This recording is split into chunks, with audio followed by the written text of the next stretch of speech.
রামনগর বিধানসভার সদস্য বিধায়ক উদ্যোগে সারা রাজ্যে বিভিন্ন রেশন শপে বিপিসি কার্ড তথা স্মার্ট রেশন কার্ড তৈরি করা হচ্ছে। সার্বিকভাবে আমি রাজ্য সরকারকে এবং বিশেষ করে এই দপ্তরের মন্ত্রীকে অনেক অনেক ধন্যবাদ জানাই, কারণ রেশন কার্ড আমরা যারা ব্যবহার করি আমাদের সরকারি চিন্তা করেছে এটা প্রাথমিক নষ্ট হয়ে যেত বা ব্যবহার করার অযোগ্য হতো এবং নষ্ট করে দিলে তারা অনেক সময় সমস্যায় পড়তো। এটাকে সামনে রেখে আমাদের সরকার এই সিদ্ধান্ত নিয়েছে।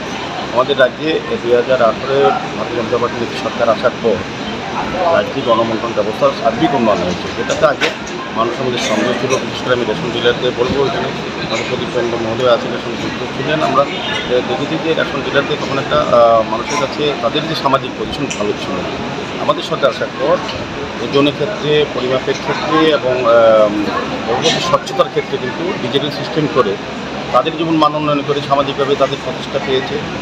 ডিলারদের সম্মান পেয়েছে। রাজ্যে না তাদের কিন্তু একটা দুর্নাম ছিল। আগে ঠিকমতো সরকারি যে জিনিস দপ্তর থেকে আসতো আগের সরকারের সময়, এগুলি মানুষ সঠিকভাবে সঠিক সময় পেত না। কিন্তু আমাদের সরকার আসার পর আমাদের দপ্তর এবং আমাদের রাজ্য সরকার চিন্তা করেছে না, সঠিক সময়ে এবং সঠিক মূল্যে গুণগত মান বজায় রেখে আধুনিক সিস্টেমের মাধ্যমে, বৈজ্ঞানিক ব্যবস্থার মাধ্যমে গ্রাহকদের হাতে সমস্ত সরকারি যে সকল নিত্য প্রয়োজনীয় দ্রব্য প্রদান করা সরকারের তরফ থেকে সেগুলি দেওয়া ব্যবস্থা করা হচ্ছে। এবং সার্বিকভাবে সারা রাজ্যেই আজকে আগরতলা পৌরনিগম 1 নম্বর ওয়ার্ড অন্তর্গত 4টা রেশন ডিলার শপের মধ্যে প্রায় 600 জনকে এখন আনুষ্ঠানিকভাবে টোকেন কার্ড বিলি করা হবে। বাকিগুলি করা আমাদের আজকের এই মহতি অনুষ্ঠানে আমাদের মধ্যে উপস্থিত আছে, যার উদ্যোগে এটা হচ্ছে আমাদের এই ওয়ার্ডের যিনি কর্পোরেটর মিস্টার রানী দাস মজুমদার মহোদয়া, আমাদের নর্থ জোনের চেয়ারম্যান প্রদীপচন্দ্র মহোদয়, আমাদের সদর গ্রামীণের সভাপতি সমাজসেবী ভূমি এবং সহ সভাপতি সরকার সহ এবং এখানে যারা যারা আমাদের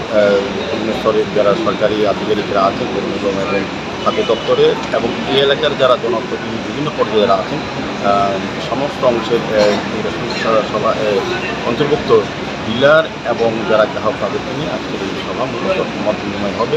এবং সরকারি সমস্ত ব্যবস্থা আমাদের দেশে একমাত্র প্রধানমন্ত্রী নরেন্দ্র মোদীর নেতৃত্বে 80 কোটি লোককে যে বিনামূল্যে রেশন পরিষেবা পাওয়ার ক্ষেত্রে ডিলাররা যে ভূমিকা, তাদেরকে ধন্যবাদ জানাই। এবং আমাদের সরকারের এবং আমাদের মাননীয় মন্ত্রী ভারতীয় বিশেষ উদ্যোগে আমি বলবো এটা একটা বিশেষ দৃষ্টান্তমূলক সিদ্ধান্ত এই রাজ্যে হয়েছে। যারা বিশেষ করে যারা ভোক্তারা যারা রেশন সেবার সঙ্গে যুক্ত থাকেন, রেশন সামগ্রী গ্রহণ করেন, তাদের পক্ষে একটা সুবিধাজনক জায়গায় এটা একদম সুন্দর থাকবে কোনো সিস্টেমে। এবং বলবো যে এটা একটা আধুনিক ব্যবস্থাপনা সরকার করেছে।